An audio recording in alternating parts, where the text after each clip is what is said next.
our chalice lighting.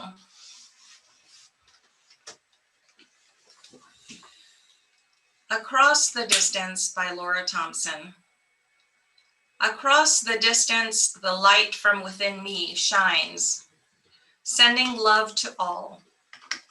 Across the distance, your light is fuel that warms me and helps to keep my own light burning. Together, we keep the flame of community burning bright.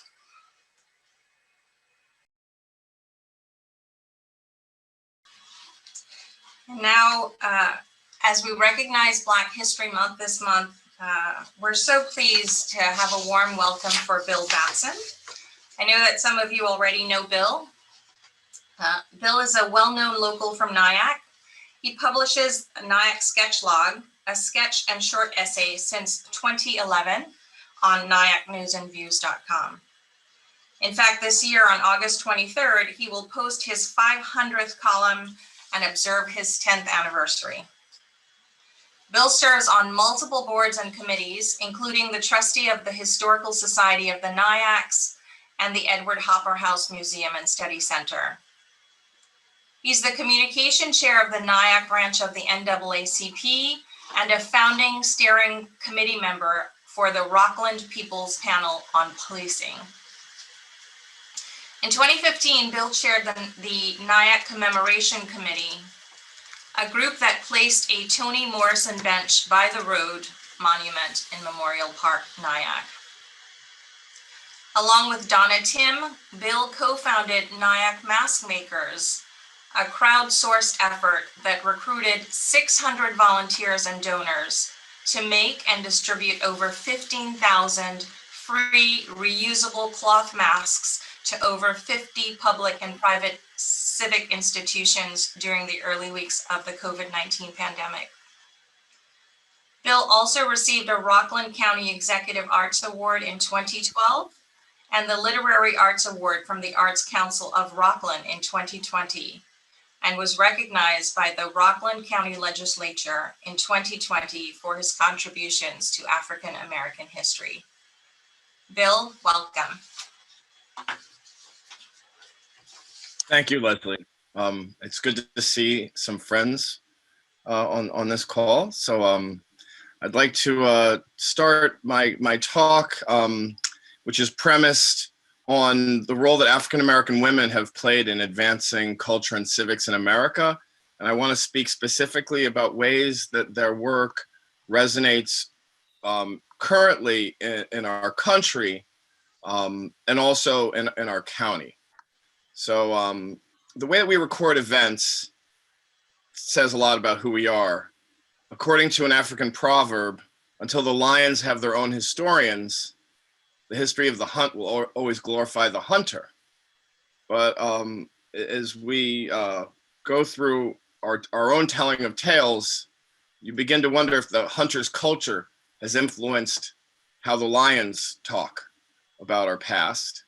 And you wonder if you're really hearing the voice of the lioness as loudly, or if it's being as recorded as prominently.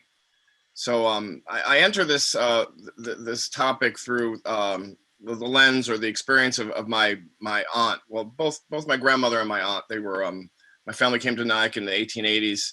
My grandmother was an active activist around the urban renewal movement in the Nyacks and in the 50s and 60s. And my aunt was the secretary for the Nyack branch of the NAACP. She had that job for decades. And I remember that anytime there was a big event coming up, and I was too young to know if they were doing meetings or protests, but this was in the mid to late 60s. So you can imagine all the activities that they were involved in. But she would go downstairs and get on this giant mimeograph machine. Now, this was a device that required the constant application of ink, which I was sometimes required to do, which was a messy job. And it also required you to crank out each and every flyer. And I thought about this device when I started learning about the Southern Civil Rights Movement, and particularly the Montgomery bus boycott. So for 381 days, it's probably, I think, one of the greatest sustained political efforts or activist efforts ever. Working people risked their lives and their jobs by walking and carpooling to work, and their actions were in defiance of white supremacy in the South, in particular, the segregation of public transportation. So certainly the speeches and the pulpits directed the activity and steeled the spine of those in protest. But I always suspected that it was the work in the basement of all those, in all those churches and houses, the work of an army of women who were involved in the gritty, unglamorous, and monotonous work that really made that movement successful. And if you can imagine what they pulled off, it was before the cell phone, it was before Zoom, with very few tools except for their commitment and their spirit and their souls and their feet. They accomplished something that forever changed the world. And out of that movement, there's a name that does resonate, and it's a woman's name, and it's Rosa Parks. And history does give her credit for being the instigator of those protests. But I even think that when we think about Rosa Parks, that she's really her role is kind of simplified. It's a bit superficial and almost sanitized, because Rosa Parks was the secretary of the Montgomery NAACP for 12 years before that event. She held the same position that my aunt held. And part of that, one of the activities that she engaged in was workshops at the Highlander Folk School in Newmarket, Tennessee, where she studied Gandhi and she studied civil disobedience and Thoreau. And so she, sometimes the version of her is that, she was a woman who was tired from a long day of work and finally fed up. But she was really, a seasoned, committed activist in the midst of a plan that unfolded over a long period of time. So there are countless names of women who really shaped the Southern Civil Rights Movement, but are often not remembered, not spoken of. Septima Clark and Ella Baker, who were involved in literacy and education, voter rights, voter education. Diane Nash, one of the greatest organizers with the Student Nonviolent Coordinating Committee. Amelia Boynton, who was involved in the Selma movement. So these names certainly ring out and are I think worthy of our notice. But today I want to focus on two women, and they're unheralded lionesses in protecting people who are still suffering and being moved around the planet by the African diaspora, which started with the beginning of the slave routes over 400 years ago. And the two women I'm going to mention, you've heard of them, so they're not unknown, but I don't think that their full impact is understood, and I think sometimes it's not really fully appreciated, and I'll describe that for you now. So the first woman I want to talk about is the woman who is known for that song, Fannie Lou Hamer. So she was the 20th and last child of sharecroppers in Mississippi, Luella and James Townsend. She's a legendary voter rights activist who paid an enormous price for her activism. That song that we heard, if you've ever, and I know a lot of people here have been to demonstrations, there's a moment, and this, fortunately, in our country, peaceful demonstrations predominate. But there are moments in demonstrations where there's a feeling of anxiety and tension. And certainly in countries like South Africa and in the South, if you gathered too many people together, there was a possibility of violence. And these songs had such a power of invoking the spirit, the real purpose, the transcendence of the reason why people were there, but also of just giving people courage and strength. And just, when you get nervous, and I've been speaking in public all my life, and I still get very nervous. And when you get nervous, you don't breathe deeply, and that almost heightens your anxiety. So these songs allow people to really engage their lungs and to breathe. And then also it quantifies the collectivity of the moment. You hear all these voices together in unison. And in South Africa, they have this dance called the Toy Toy, where literally, and I've seen it once. I lived in South Africa for 2 years, and it wasn't like the height of apartheid, but you can hear the sound, which is a rare sound, of 1,000 feet or 1,000 people jumping up in the ground and landing at the same time. It's a powerful sound, and it just lets you have a real physical connection to people. So that was one thing that Ella Baker was that Fannie Lou Hamer was involved in, the Freedom Singers. And she was a major part of the Freedom Singers. And those songs, although, you know, they have a part in our culture right now, they were really a very important political tool. But she was also a woman who sacrificed a great deal of her body for the movement. When she was released, so she tried to get to a Southern Christian Leadership Conference meeting in June of 1963. And she was arrested with several others and beaten savagely. She needed more than a month to recuperate from her beatings, and she never really recovered.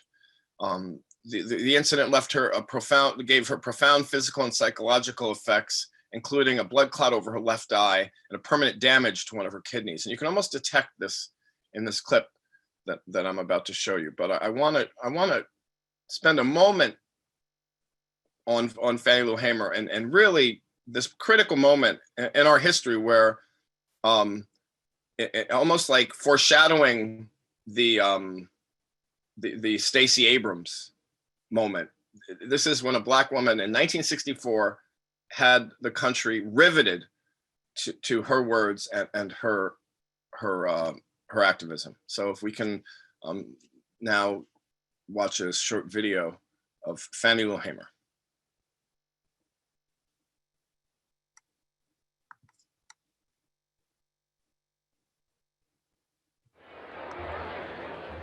The testimony before the Credentials Committee, the FDP had a lineup of very different people.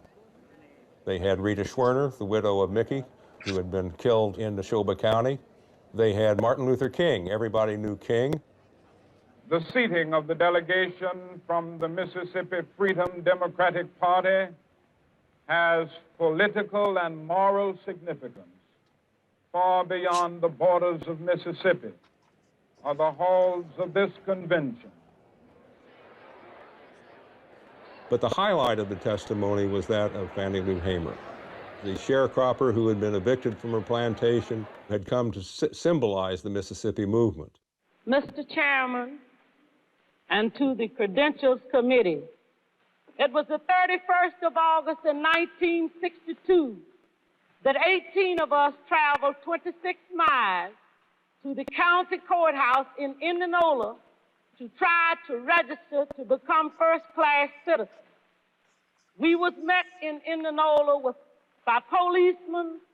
The president, Lyndon Johnson, he's not afraid of Martin Luther King's testimony. He's afraid of Fannie Lou Hamer's testimony. And so he decides that the country should not see her testify live. Johnson is in the White House, and he convened an impromptu press conference. We will return to this scene in Atlantic City, but now we switch to the White House and NBC's Robert Goralski. Now, ladies and gentlemen, the President of the United States. On this day, 9 months ago. He did it knowing that they would break away, thinking he might announce who his choice of vice president was going to be. Instead, he gets up there and he announces, get this, he announces that it's 9 months to the day since Governor Connolly, who was there, was shot along with President Kennedy. So he announced a 9-month anniversary. Everybody's scratching their heads. Thank you very much. And then he leaves. And by that time, Fannie Lou Hamer's testimony was over. However, it backfired on Johnson because it became a story that she had been taken off television, and in the news that night and for days afterwards, they replayed her testimony. I was carried to the county jail and put in the booking room.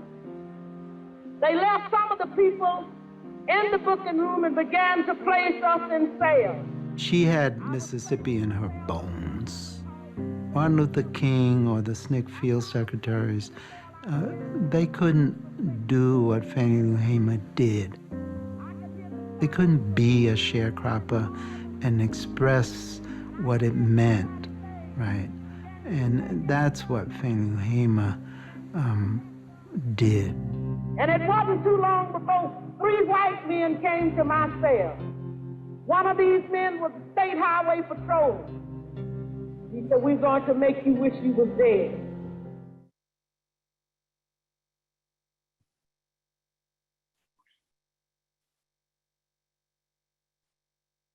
So the local resonance of that clip is that some of us, including Nikki Hines, who is the newly elected president of the NIAC branch of the NAACP, we were confronted with the murder of George Floyd, as the world was in May of this year. And a woman's name who needs to be shouted out is Darnella Frazier. She's the 17-year-old who had the courage to hold that video camera for 9 minutes in front of men who are committing a murder. And most people, I think you would agree, would run in the face of that. But she held her ground and provided us that videotape. But we were confronted with an opportunity to once and for all deal with police brutality, which is a constant, I believe, flaw or constant feature in our democracy that really threatens our democracy. It threatens the equal protection of justice, and it threatens our Constitution.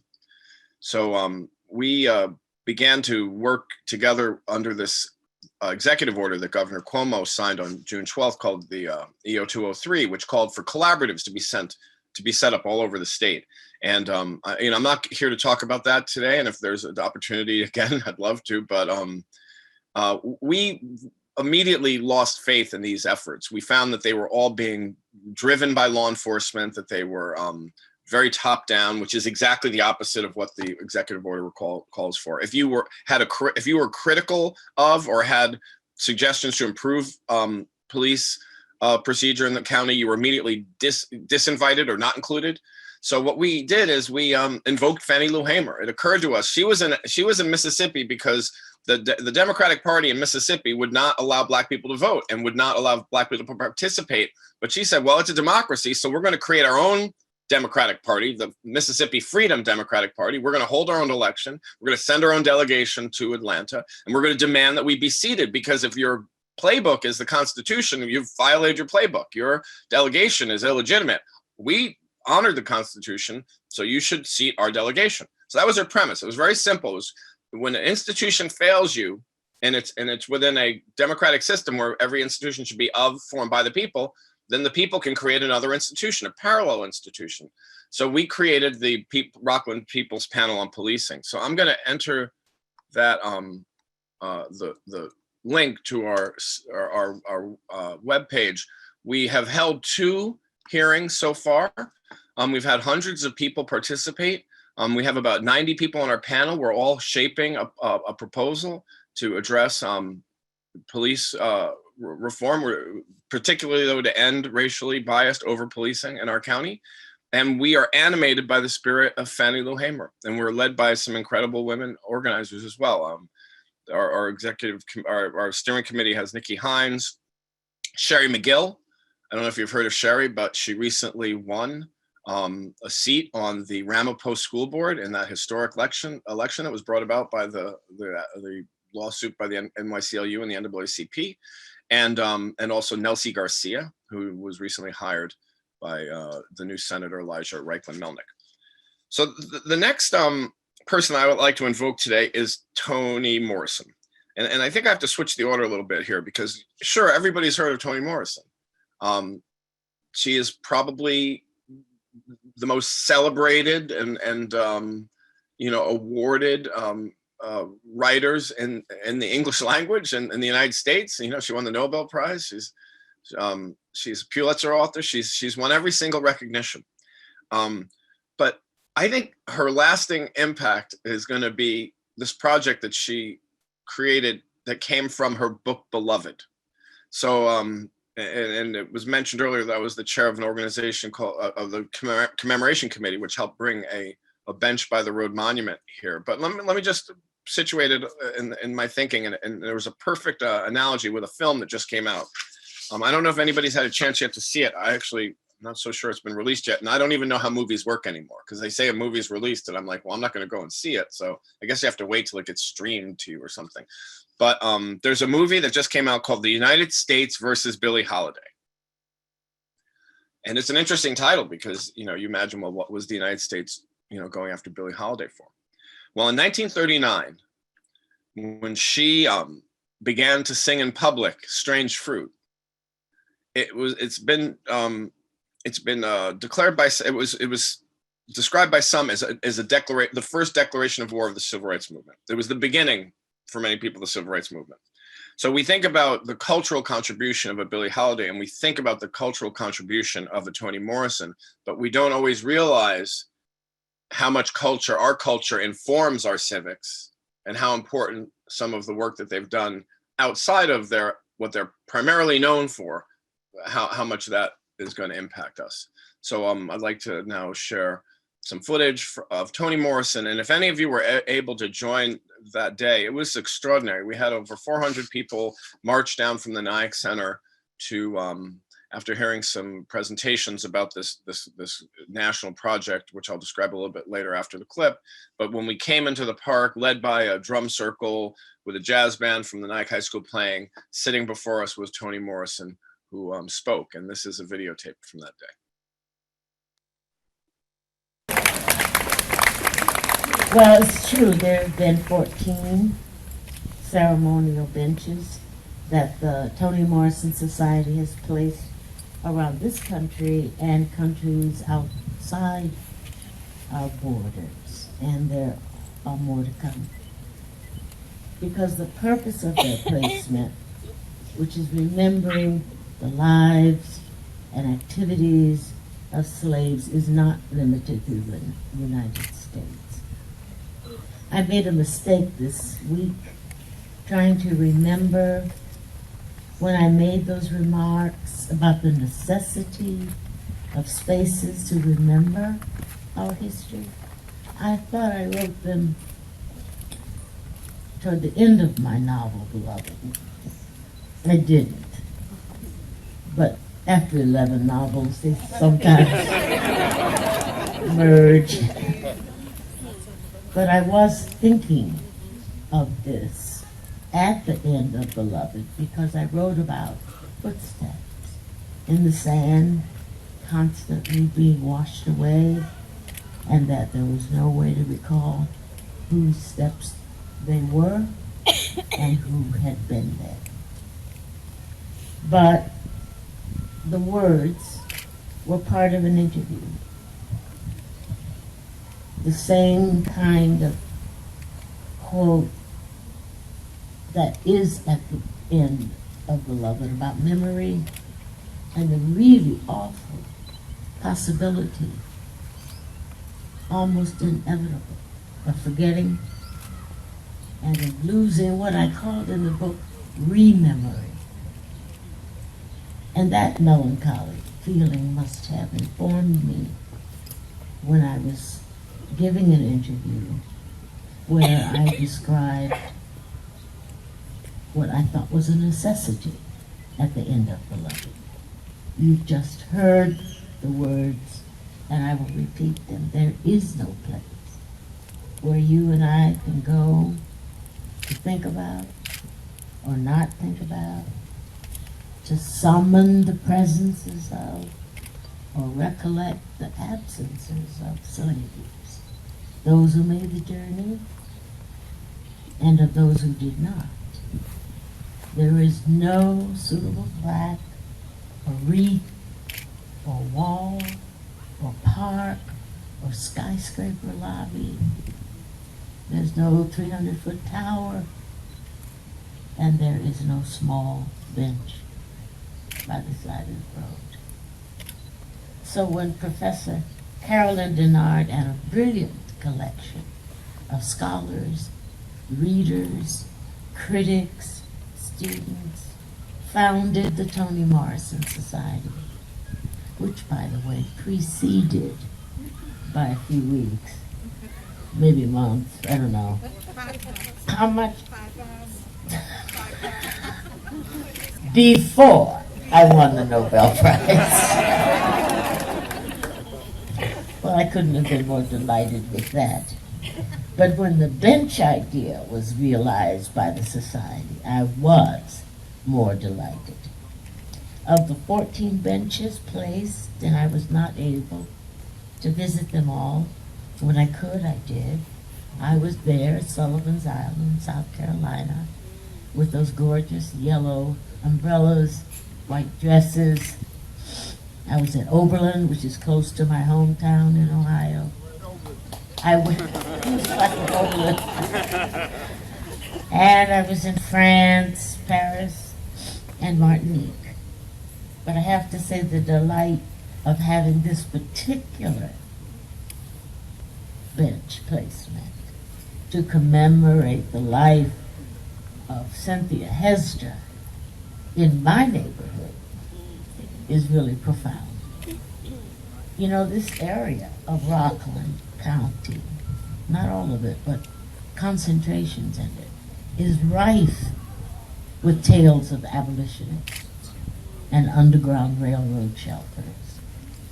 So it doesn't surprise me that Cynthia Hestra thrived here. I want to congratulate all those of you who made the ceremony possible, and you certainly made it joyful and eloquent. Thank you.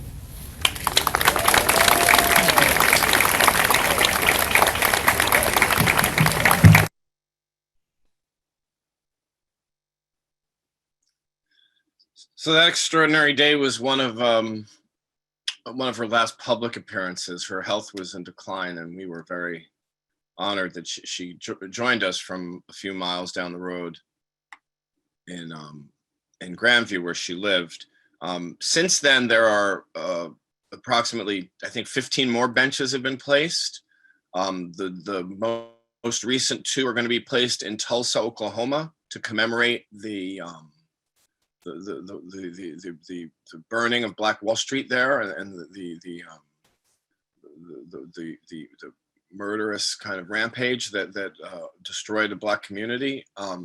But to situate it currently, if you remember, there was right around the anniversary of that event recently, there was a political rally held by forces that were hostile to the ideas that are expressed in Black solidarity and Black empowerment, and the contest over symbols and statues and anthems and flags is so incredibly